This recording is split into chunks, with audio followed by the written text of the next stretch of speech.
அந்த நேர்மறை சிந்தனை உனக்கு 2 மடங்கு ஆற்றலை பெருக்கி கொடுக்குங்கிறார். அது எப்படின்னு நேர்மறை சிந்தனை? திராவிடம் ஒழிக அது வல்ல, தமிழ் தேசியம் வளர்க வெல்க. இதுதான். இப்ப விஜய் அவர்களை எதிர்க்கிறதுனா என்னன்னே தெரியல அவங்களுக்கு. நாங்க சில கேள்விகளை முன் வச்சோம், அம்பிடுதான் தட்சாலிவரான சில கேள்விகளை முன் வச்சான். அதுக்கு பதில் தெரிந்தா சொல்லணும், என்ன போகணும். எங்களை விமர்சிக்கிற, எங்களை எதிர்க்கிற அவ்வளவு பெரிய ஆள் கிடையாது. இவரை எதிர்த்துட்டா திமுக கைக்கூலி, திமுக பி டீம், திமுக காசு கொடுக்குது. இந்த அயோக்கிய பயிர்களை எவனாவது உண்மையிலே நேர்மை இருந்தா இவன் பேசி எனக்கு காசு வாங்கி அறத்தை நல்லறத்தை வளர்த்து காத்த, நல்ல அறத்தை வளர்த்து காத்த நாஸ்திக பிரமச்சாரி. இந்த வார்த்தைகள்லாம் புதுசா இருக்கு. நாஸ்திகம் எழுதினவரை கேட்டீங்கன்னா அப்புறம் புரியும். இப்ப தெரியாதா அவர் பேசிய தேசியம் தமிழ் தேசியம்னு? அதெல்லாம் பேர நான் பேசுறேன். என் தமிழ் தன்மை பெற்று வன்மை பெற்று வாழமுற்று இந்தியாவையே ஆளுங்கிறார். எப்போ? இந்த தீயோர் ஆட்சி கடுகி ஒளிந்து அருள் நிறைந்த சன்மார்க்கர் ஆளும் போது. காவல்துறை அதிகாரிகளே, ஒரு கூட 5 நிமிஷம் போய்விட்டது. இதற்கெல்லாம் வழக்கை போட்டு தேர்தல் நேரத்தில் நீதிமன்றத்துக்கு அழைத்து சிக்கலை கொடுக்க வேண்டாம்.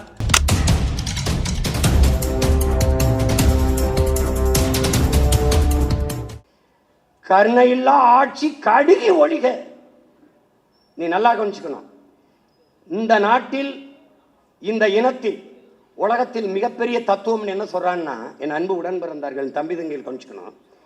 எது ஒன்றையும் நேர்மறையாக சிந்தி. அந்த நேர்மறை சிந்தனை உனக்கு 2 மடங்கு ஆற்றலை பெருக்கி கொடுக்குங்கிறார். அது எப்படின்னு நேர்மறை சிந்தனை? திராவிடம் ஒழிக அது வல்ல,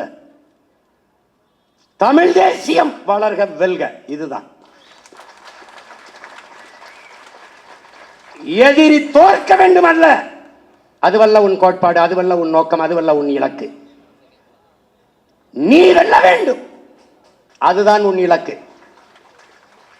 அவன் சாக வேண்டும் அல்ல உன் வேண்டுதல், நீ வாழ வேண்டும், அதுதான் உன்னுடைய கோரிக்கை. இந்தி ஒழிக அல்ல, தமிழ் வாழ்க, அதான் நம் கோரிக்கை. அடுத்தவன் அடுத்தவன் அடுத்தவன் மொழியை நானே அழிய வைக்கணும். என் மொழியை காக்கிற உரிமை, வாழ வைக்கிற உரிமை எனக்குண்டு. அடுத்தவன் மொழியை அழிக்கிற உரிமை எவருக்கும் இல்லை. அதிலும் மாண்புமிக்க தமிழனுக்கு அறவே இல்லை. இதுதான். 10 ரூபாய் உன்னுடைய பையில் இருந்து விழுந்து விட்டால் நீ வருந்தாதே. அந்த 10 ரூபாயை எடுத்த ஒருவன் மகிழ்வான் என்று மகிழ்ச்சியோடு போ. இதான் நேர்மறை சிந்தனை. அவன் கற்பிக்கிறது இதைதான் கற்பிக்கிறான். இதை அவன் பரம்பரை கருவாவதற்கு முன்பே இந்த மண்ணில் விதைத்த மகான்கள், நம்முடைய தாத்தன் தெய்வ திருமகனும் பெருமகனார் வள்ளலார் அவர்களும். தாத்தா என்ன சொல்றாரு? தாத்தா எல்லாரும் நல்லா இருக்கணும்னு சொல்றாங்க. என்ன சொல்றாங்க? எல்லாரும் நல்லா இருக்கணும்னு சொல்லு, கெட்டது ஒழியணும்னு சொல்லாத, நல்லது வாழணும்னு சொல்லு. நல்லது வாழ்ந்தால் கெட்டது ஒழியும். இவன் கூப்பிடாம பாரு. நமக்கு இப்ப என்னென்ன பிரச்சனை பாருன்னா, எந்த பக்கம் காசை வாங்கி எங்கிட்டு வைக்கிறது தெரியாத ஒரு குழப்பத்தில் அண்ணன் இருக்கேன். இப்போ பிஜேபி எதிர்த்தேன் நான். கிறிஸ்தவ கைக்கூலி, இஸ்லாமிய கைக்கூலி, 2 பேரும் சல்லிக்காசு கூட கொடுக்கல. ஒத்த ஓட்டு கூட போடாத, ஒத்த ஓட்டு கூட போடாம மொத்த ஓட்டையும் திமுக போட்டு என் கையில் திருவோட கொடுத்தான். நான் தெருவோடு தீரேன். விளங்குதா? அது ஒரு கூலி. திமுகவை எதிர்த்தான். இந்த இயக்கம் தோற்றுவிக்கப்பட்டதை அவங்கள தொலைக்கத்தான். உனக்கு புரியுதுன்னு நினைக்கிறேன். அப்ப அவன் என்ன பண்ணா, திமுகவை எதிர்க்கும் போது RSS, பிஜேபி கைக்கூலி, பிடி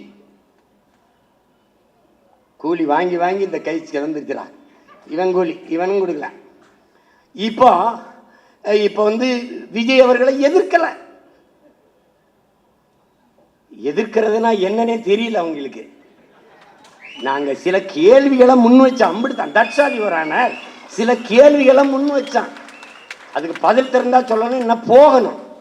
எங்களை விமர்சிக்கிற, எங்களை எதிர்க்கிறீ, அவ்வளவு பெரிய ஆள் கிடையாது. ஒன்று, நான் பகிரங்கமாக என் தாத்தன் மேல சத்தியமிட்டு சொல்றேன், என்னை எதிர்ப்பவன் எல்லாம் என் எதிரி கிடையாது. நான் யாரை எதிர்க்கிறனோ அவன் தான் என் எதிரி. எனக்கு நண்பனா இருக்க உனக்கு ஒரு தகுதியும் தேவையில்லை.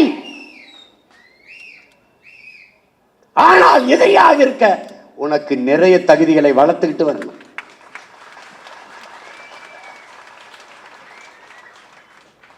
விளங்க, நீ வேலுநாச்சியார படமா வச்சுட்டா மறவர் எல்லாம் தென் மாவட்டத்தில் முக்குளத்தோரெல்லாம் ஓட்டு போடுவான்னு சொல்லி வச்சா, இல்லை சொல்லி வச்சான்ல, அவன்கிட்ட கேளு என்னங்க இந்த பேச்சு பேசுறாருன்னு. அவன் அம்பேத்கரை போட்டா தாழ்த்தப்பட்ட எல்லாரும் ஓட்டு போட்டுறான்னு நினைக்கிறேன். அவனுக்கு அப்ப எங்க இருக்கான் என் பாட்டேன் அயோத்திதாசனும் ரெட்டமலையும் எம்சி ராஜாவும். அவன் ரத்தத்துல நான் இருக்கேன். நான் ஒரு கோட்டை போட போறேன்டா, ஒரு கோட்டை, அதுக்கு மேல ஓவர் கோட்டு. நாங்க அண்ணல் அம்பேத்கர் இருந்து கோட்டை வாங்கல, கோட்பாட்டை வாங்கிட்டோம். இங்க கோட்டை யாருது? என் தாத்தா ரெட்டமலையோடது ஒரு கோட்டு. அது என்னன்னா அந்த கோட்டுக்கு மேல ஒரு கோட்டு, அது இன்னொரு தாத்தா எம்சி ராஜாவோட கோட்டு. புரியுதா? அதுல இதை நல்லா கவனிச்சுக்கணும்.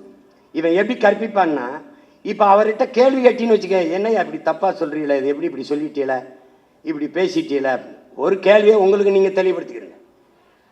மதச்சார்பற்ற சமூக நீதிங்கிற கோட்பாட்டை தம்பி முன்வைக்கிறது. இப்ப மதச்சார்புள்ள சமூக நீதி என்று ஒன்று இங்க உண்டா?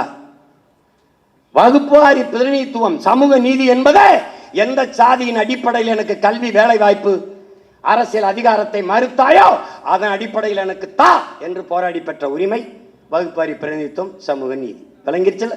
இங்க மதம் எங்க இருந்து வருது? மதச்சார்பற்ற சமூக நீதி என்றால் கிறிஸ்தவ இஸ்லாமியனுக்கு இடஒதுக்கீடு இதுல இருக்கா இல்லையா? இந்து, நாங்க நாடார், தேவர், கோனார், செட்டியார், முதலியார், இந்த உடையார், முத்தரையர், படையாச்சி, கவுண்டர் எல்லாம் இருக்கான், இந்துல இருக்கான். எங்களுக்கு இருக்கா இல்லையா? அப்ப அடிப்படையே தப்பா இருக்கு. இது கேள்வி. ஒரு வாத்தியாரு கேள்வி கேட்டா, சார் என்ன சார் நீங்க என்ன விமர்சிக்கிறீங்க? ஏ கேள்வி கேட்டா பதில் சொல்லியா? இந்த களத்துக்கு வந்தா கேள்வி. இப்ப என்னை விடு, 15 வருஷமா இந்த அயோக்கிய பயலுக வாடகை வாய்கள் எல்லாம் நான் என்ன பண்ணிட்டேன்னு எல்லாரும் திட்டிகிட்டு இருக்கேன். நீ மண்ணெளி வித்தனா, மலையை குவாரின்னு வெட்டினா, இல்லை ஊழல் லஞ்சத்தை பல லட்சம் கோடி வாங்கினா, இல்லை 4000 கோடி போட்டு மழை நீர் வழிந்தோட காவா வெட்டுன்னு வாய்க்கில் போட்டனா, என்னடா அயோக்கிய பிள்ளை, என்ன ஏண்டா திட்டுற என்ன? அப்பத்தான் உன் வட்டியில சோறு விழும். பத்தியா, என்னை பேசி தாண்டா பிச்சை எடுத்து சாப்பிட்டுக்கிட்டு இருக்க பரதேசி. இதை புரிஞ்சுக்க. நீ நான் வெல்லாமலே பல குடும்பங்களை உங்களை வாழ வச்சுக்கிட்டு இருக்கா. நீ மானஸ்தண்டா, நல்ல ஆத்தாளுக்கு அப்பனுக்கும் பிறந்த மானஸ்தண்டா, தன்மாடம் மிக்க தமிழ் மண்ணில் பிறந்த நீ, ஒரு ரத்தத்தில் பிறந்திருந்த, என் பேரை உச்சரிக்காம வளைவடி நடத்துறாப்பா. டேய் ஒருத்தன் மானமுள்ள வேண்டாம். நான் இனிமே சீமான் பேரைய நாம் தமிழுங்க பேரைய உச்சரிக்க மாட்டேன். அதுல இருந்து வர்ற ஒத்த பைசா எனக்கு வேணா, என் நெத்தியில செத்து போனா கூட வைக்க கூடாதா ஒத்த போட்டு சொல்றேன். நல்ல ஆத்தாளுக்கு பிறந்த பிச்சைக்கார பயல. அவர் ஏன் மஞ்ச பனியம் போட்டாப்ல, அவர் ஏன் கருப்பு இது போட்டாப்ல, இன்னைக்கு எங்க காலையில் அவர் இடியப்பம் சாப்பிட்டாப்ல. டேய் என்னங்க, அவர் போற போது அவர் பாட்டுக்கு இப்படி கை காட்டிட்டு போறாப்ல. டேய் நானே ஒரு டைரக்டரா, எனக்கேண்டா 20 பேருக்கு வந்து டைரக்ஷன் பண்றீங்க? இந்த உலகத்திலே என்னை ஒருத்தன் இயக்க முடியும்னா ஒரே ஒருத்தன் தாண்டா, அது என் உயிர் தலைவன் மட்டும்தான்டா. அவனுடைய தத்துவம் மட்டும்தான் என்னை வழிநடத்தும். பல்லாயிரக்கணக்கான ஆண்டுகள் வாழ்ந்த எமது முன்னவர்கள் கனவுதான் என்னை வழிநடத்தும். என் கால்கள் வழிநடத்தி நடக்கிற மகன் அல்ல, என் கனவு வழிநடத்தி நடக்கிற மகன் நான். அதனால்தான் அடுத்தவன் கால்களை நம்பி என் பயணம் இருக்கக்கூடாது என்று உறுதியாக இருக்கிறேன். நான் திருப்பத்தூர் போவோம் என்றால் அவன் திருப்பதி போய் விடுவான். அதனால்தான் என் பயணம் என் கால்களை நம்பி. அதனால்தான் என் பிள்ளைகளிடத்தில் சொல்கிறேன், உங்கள் கால்களை உறுதியாக்குங்கள். ஏன்? நமக்கு இலக்கை குறித்தாகிவிட்டது, பயணம் தொடங்கி ஆகிவிட்டது, தூரம் சற்று அதிகமாக இருக்கிறது, கால்களை உறுதி செய்யுங்கள் என்று சொல்வதற்கு காரணம் அதுதான். இவரை எழுத்துட்டா திமுக கைக்கூலி, திமுக பி டீம், திமுக காசு கொடுக்குது. இந்த அயோக்கிய பயிரில் எவனாவது உண்மையிலே நேரம் இருந்தால் இவன் பேசி எனக்கு காசு வாங்கி கொடு. அலுவலகத்தில் 2 சிஸ்டம் வாங்கி போட காசு இல்லாமல் கஷ்டப்பட்டுக்கிட்டு இருக்கேன். இவானி பிக்காலி ஏண்டா என்ன எதிர்க்கிற நீங்களாம் எவன்டா பெட்டி வாங்கிட்டு பேசிட்டு இருக்கிறீங்க? டேய் எவன்டா காசு வாங்கி பேசிட்டுக்க பைத்தியக்காரப்பல. கேட்கிற கேள்விக்கு பதில் சொல்ற. நான் கேள்வி எழுப்புகிற கேள்வியில் நானும் என் பிள்ளைகளும் முன்வைக்கிற தர்க்கத்தில் கேள்விகள் நியாயம் இருக்கா? அதை மட்டும் சொல்லு, அதை மட்டும் சொல்லு. செத்து போன குடும்பத்தெல்லாம் பணம் இருக்குவா, அப்ப தேர்தலை எல்லாம் ஓட்டு போட்டு இங்க வை இங்க வந்து போடுன்னு சொல்வியா? ஏனது பண்ணையார் கூட பஞ்சாயத்துக்கு வருவார். பனையூர் பஞ்சாயத்து என் வீட்டில் தான். ஆலமரத்துக்கே வரமாட்டேன், ஆலமரத்துக்கே வரமாட்டேன், வீட்டில் தான் பஞ்சாயத்து. நாட்டாமையை தாண்டிய நாட்டாமையா இருக்குது. என்ன பண்ண இப்ப இங்க வா, இங்க வாடா, தாத்தா எனக்கு சொன்னதுக்கு வாடா. பாரு, கருணையற்ற ஆட்சி கடிக ஒழிக, கருணை இல்லாத ஆட்சி கடிக ஒழிக. நேர்மறையாக சிந்தித்த வள்ளலார் மகானும் தெய்வ திருமகனும் இந்த இடத்தில் சொல்றத பாரு, கடிக ஒழிக என்று. அது அந்த கெடு சொன்னது இந்த ஒரு இடத்துல தான்டா. கருணையற்ற ஆட்சி கடிக ஒழிக, விரைந்த அழிகங்கிறார். எதை? இந்த ஆட்சியை தாண்டா, இந்த திராவிட திருவாள ஆட்சியை தான். கொஞ்ச நேரம் இரு, முக்கியமான செய்தி இருக்கு. வழக்கு போட்டா என் மேலதான் போடுவான், நீ போயிடாத இரு. என் மேல போடுவான், எங்க அண்ணன் மேல போடுவான். என் கூட்டத்தை நீ தானே ஏற்பாடு பண்ணேன்னு. டே வழக்கு இல்லைனால் விடியாது கிழக்கு. 200க்கு மேல போயிட்டேன்டா. ஒரு 300 அடிச்சிருக்கோம்டா, தேர்தலுக்கு முன்னாடி 300 அடிச்சிருக்கோம்டா. 250 இருக்குமா? 250 இன்னொரு 50 போட்டு இறங்கிறேன்டா. 300 ஒரே நின்று நான் ஸ்டாப்ல அடிக்கிறாப்லையா? இங்க பாரு, இங்க பாரு என்ன சொல்றாரு பாரு. அருள் நிறைந்த சன்மார்க்கர் ஆள்க, கருணையுள்ள ஆட்சி கடிகை ஒழிக, அருள் நிறைந்த சன்மார்க்கல் ஆள்க. இதை நல்லா கவனிச்சுக்கணும் என் உடன் பிறந்தார்களே. நம் தாத்தனுடைய சத்திய வார்த்தைகளை உள்ள வாங்கிக்கணும். தெருள் நிறைந்த நல்லோர் நினைத்த அருள் பெறுக, நினைத்த நலம் பெறுக. தெருள் நிறைந்த நல்லோர் நினைத்த நலம் பெறுக, எல்லோரும் இன்புற்று வாழ்க இசைந்து பாடிய மகான் வள்ளலார் பெருமகனார். இதிலே நம்முடைய தாத்தா பார் அருளி செல்கிறார். அருள் திரு வள்ளலார் என்ன சொல்றார்?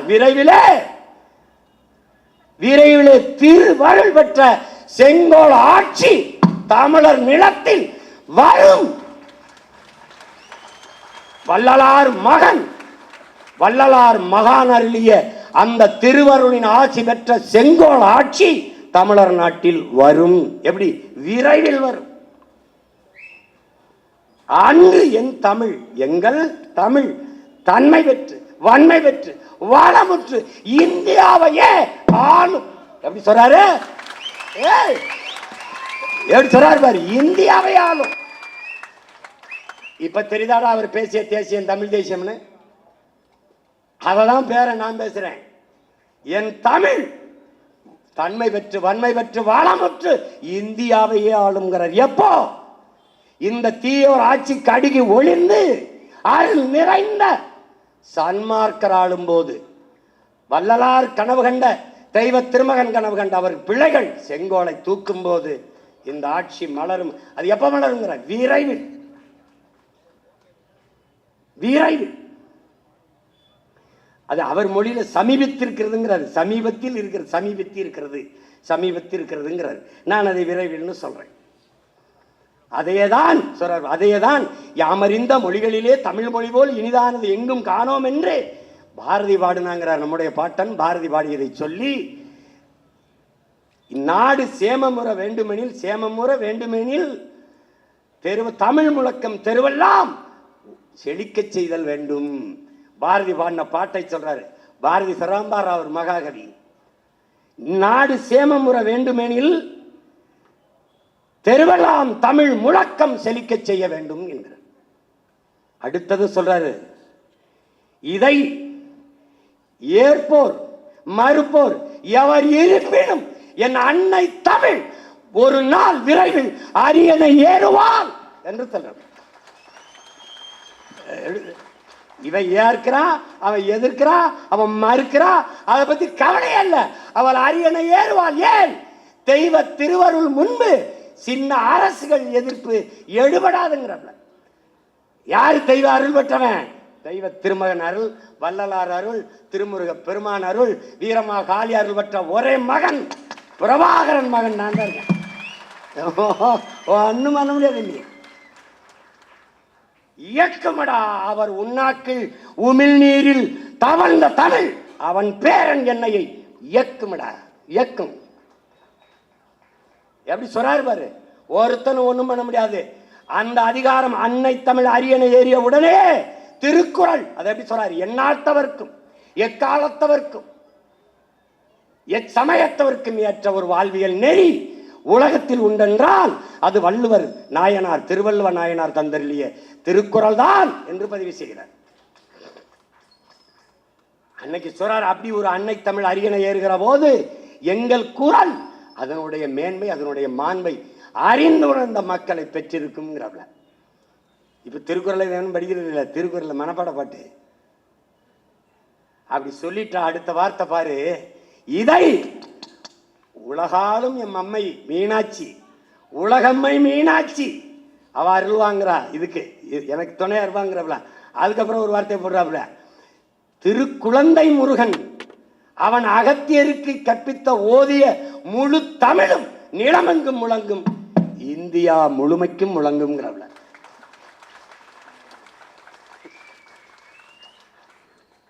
எப்படி சீமான் இந்தியா முழுமைக்கும்? எங்கும் தமிழ், எதிலும் தமிழ். இந்த மாதிரிலாம் சாஸ்தா மொபைல்ஸ் கிபைல்ஸ் அதெல்லாம் எழுத முடியாது. எல்லாம் தமிழ்ல இருக்கும். சென்னை விண்ணூர் நிலையத்தில் இறங்கினீங்கன்னா தமிழ் தெரிஞ்சாதான் இங்கே வாழ முடியும். வேணா பயன்பாட்டு மொழியா ஒருத்தர் 2 பேர் பிரான்ஸில் போய் இங்கிலீஷ் வச்சு எப்படி வாழ முடியாதோ, பிரெஞ்சு தெரியாம, அப்படி எவன் வந்தாலும் இங்கே தமிழ் கற்றுக்கிட்டு தான் வரணும். இது கொடுங்கோன்மை இல்லை, என் இனத்தின் இறையாண்மை. உங்களுக்கு புரிஞ்சிருச்சுன்னு நினைக்கிறேன். கொஞ்ச நஞ்சம் இல்லை அவரு. என்ன எதை எதை சொல்றது எதைன்னு மூளை தோத்துக்கிட்டு இருக்கு. நேரம் இல்லடா, நேரம் இல்லை. இருப்பா இருப்பா. இன்னைக்கு எங்க தாத்தா இங்க பாரு, இவ்வளவு வழக்கு பெற்றவர்கிட்ட அவர் பேரவர் வழக்க வாங்கலைன்னா அவரை பெருமைப்படுத்தினதா வராது. இப்ப இப்ப இப்ப பாரு, இப்ப ஐயா எடப்பாடி, மாண்புமிக்க ஐயா எதிர்கட்சி தலைவர் எடப்பாடி இந்த முக்குளத்துறவுலாம் கடும் கவத்தில் இருக்கான். ஏன்னா அம்மா சசிகலாவை விளக்கியாச்சு, எங்கள் அப்பா ஓபிஎஸ் தள்ளியாச்சு, ஐயா டிடிவி தள்ளியாச்சு. இந்த கள்ள மரவன் ஒரு வேலும் ஓட்டு போட மாட்டான். இப்போ என்ன பண்ணுறதுன்னு தெரியாமல் என்னடா எடுக்கலாம்ன்ட்டு அங்கே எங்கள் தாத்தாவுக்கு போய் டெல்லியில் நீங்கள் முத்துராமலிங்கத்தவருக்கு பாரத ரத்னா விருது கொடுங்க. இப்போ நமக்கு இப்பத்தான் பாரத நாட்டுக்கு என் தாத்தன் பாரதத்தின் ரத்தினம்ங்கிறதே தெரிய வருதா? ஏண்டா பிச்சை கட்டு பெற அளவுக்கு நாங்கள் கேவலமாக போயிட்டோமா? பாரத மணி திருநாடே என் தாத்தன் தெய்வ திருமகன் முத்துராமலிங்கத்தவர் தான். நான் என்ன கேட்கிறேன் எங்க ஐயா எடப்பாடியார்ட்ட, 4.5 ஆண்டுகள் பிஜேபி தயவில் இந்த நாட்டை முதலமைச்சராக இருந்து நீங்க ஆண்டு கொண்டு இருக்கும் போது என் தாத்தன் உங்களுக்கு நீங்க பாரத ரத்னாவா தெரியவில்லையா? அதற்கு முன்பு ஆண்ட இந்த நாட்டு தலைவர்களுக்கு அவர் பாரதத்தின் ரத்னா என்று தெரியவில்லையா? சுபாஷின் சுபாஷம் என்று அவரை தெரியவில்லையா? சுபாஷுக்கு 2 கரமும் கொடுத்தேன் மண்ணின் விடுதலைக்கு, வீர முழக்கமிட்ட மறவன் என்று உங்களுக்கு தெரியவில்லையா? அவன் சொன்ன ஒற்றை வார்த்தைக்காக 1000 வீர மறவர்கள் சுபாஷின் படையிலே சேர்ந்தார்கள் என்ற வரலாற்றை நீங்கள் அறிந்ததில்லையா? இப்போதுதான் அவர் பாரத ரத்னா என்று தெரிகிறதா? இந்த பசப்பு, இந்த இனிப்பு ஏமாற்று வேலைகளை எத்தனை காலத்திற்கு நீங்கள் செய்வீர்கள்? ஒரு விளையாட்டு வீரன் சச்சின் டெண்டுல்கருக்கு பாரத ரத்னா கேட்டு கொடுத்தீர்களா? நீங்கள் கூப்பிட்டு கொடுத்தீர்களா? ஒரு விளையாட்டு வீரனுக்கு கொடுத்த மதிப்பை ஒரு விடுதலை போராட்ட வீரன் என் தாத்தனுக்கு தராதது ஏன்? இந்த நாட்டின் விடுதலைக்காக 4000 நாட்கள் சிறையிலே இருந்த மாபெரும் தலைவனுக்கு தராதது ஏன்? இப்போது என் தாத்தனுக்கு நீங்கள் கொடுக்கிற இந்த விருது அவரை மதிக்கவா, அவர் பேர பிள்ளைகள் அதை கீழே போட்டு மிதிக்கவா? எதற்கந்த விருது? எதற்கந்த விருது? இந்த நாட்டின் விடுதலைக்காக செக்கிழுத்த என் பாட்டன் பாபு சிதம்பரனாருக்கு தராத பாரத ரத்னா, உறங்கி கிடந்த இந்த மண்ணின் மக்களை தன் எழுச்சி பாக்களால் உணர்வு சூடிற்றி விடுதலை நெருப்பை பற்ற வைத்து இந்த மண்ணின் விடுதலைக்காக எழுப்பிய வீர புலவன் என் பாட்டன் பாரதிக்கு தராத பாரத ரத்னா விருதை. பாரத தாயே, உன் கைவிலங்கை அடிமை விலங்கை உடைக்கவே உன் பிள்ளைகள் திரண்டிருந்து வருகிறோம் என்று வீர முழக்கவிட்ட வீர மறவன் என் தாத்தன் தெய்வ திருமகனுக்கு இதுவரை விடுதலை பெற்ற 79 ஆண்டு இதுவரை தராத விருதை நான் கேட்டு பெற வேண்டிய நிலையில் வைத்த நீ என்னை மதிக்கிறாயா, அவமதிக்கிறாய்? எவனிடத்தில் பதில் உண்டு? யார் இதற்கு பதில் சொல்லுவா? அந்த விருது என் தாத்தனை பெருமைப்படுத்தாது. அதற்கு மேலான விருது இந்த நிலத்தில் இல்லை. ஏனென்றால் அவனே இந்த நாட்டிற்கு மிகப்பெரிய விருது, பெருமைக்குரியது. வேண்டுமானால் ஒன்று செய்யுங்கள் பெருமக்களே, பாரத ரத்தினத்தின் ரத்தினம் என்ற விருதை வேண்டுமானால் கொடுங்க. அது யாரு போய் வாங்குறது? அவர் இல்லைன்றாடா ஆடிட்டு இருக்கீங்க எல்லா பேரும், கேட்க ஒருத்தங்க இல்லைன்ட்டு. இந்த மகான்களுக்கு, மனித புனிதர்களுக்கு, மகத்தான தலைவர்களுக்கு ஒரு விருது இருக்கடா, அவன் பேரன் வென்று தமிழ் தேசிய அரசனை. அவன் என் தாத்தனின் கனவோல தமிழன்னை அரியணை ஏறிய காலத்தில் தமிழ் தேசிய ரத்தினா, தமிழ் தேசிய முத்து, தமிழ் தேசிய வைரம் என்று விருதுகளை அவன் பேர பிள்ளைகள் நாங்கள் இந்த உலகத்திற்கு பறைசாற்றி அறிவிக்கும் போது அன்றைக்கு உணவீர்கள் எங்கள் இனத்தின் குலத்தின் பெருமையை.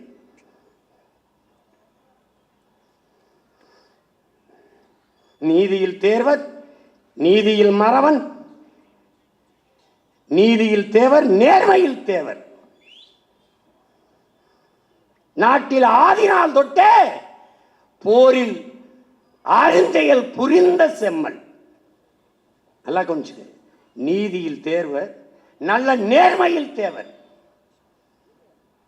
நீதியில் மறவன், நல்ல நேர்மையில் மறவன், ஆதி நாள் தொட்டே நாட்டில் போரில் அருஞ்செயல் புரிந்த செம்மல். எங்கள் தமிழ் முத்துராமலிங்கம் வாதிடும் திறமைக்கெல்லாம் வல்லவன் அண்ணான் ஒருவன். வாதிடும் திறமைக்கெல்லாம் அவர் போல தற்கறிவை பெற்றவர் எவரும் இல்லதான் என் தங்கை கார்த்திகா பதிவு செய்தார். வாதிடும் திறமைக்கெல்லாம் வரலாற்றில் ஒருவன் அண்ணான். வரலாற்றிலே அவன் ஒருத்தன் தான்.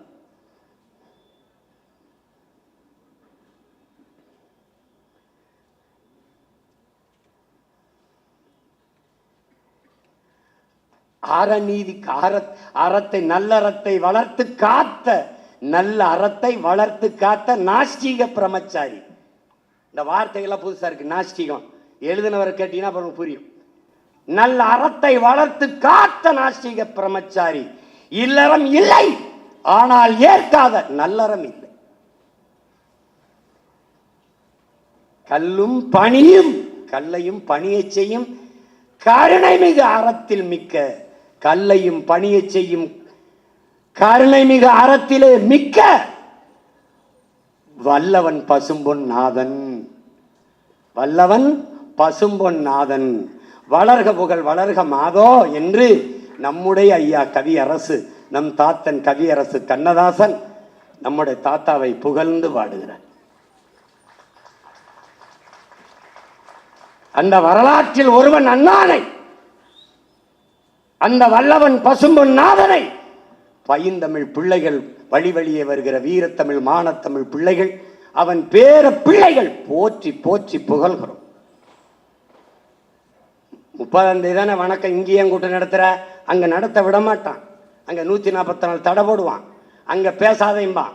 இங்கில்ல, இன்னும் ஒரு ஓரத்தில் என்னை பேச விட்டாலும் உலகம் முழுமைக்கும் என் தாத்தன் தெய்வ திருமகன் திருப்புகழ் ஓங்கும் ஒலிக்கும். அதை எந்த கொம்பு எடுக்க முடியாது. விட்டு இதோட விட்டு போயிடும் நினைக்கிறியா? நாளைக்கு ஒரு நாள் தான், நாளை மறுநாள் என் வீரப்பாட்டன் மருதுபாண்டி இருக்கு திருச்சியில. அதோட விடுவேன். அப்புறம் தண்ணீர், அப்புறம் கடல். எவனையும் தூங்க விடுறதா இல்லை நான்.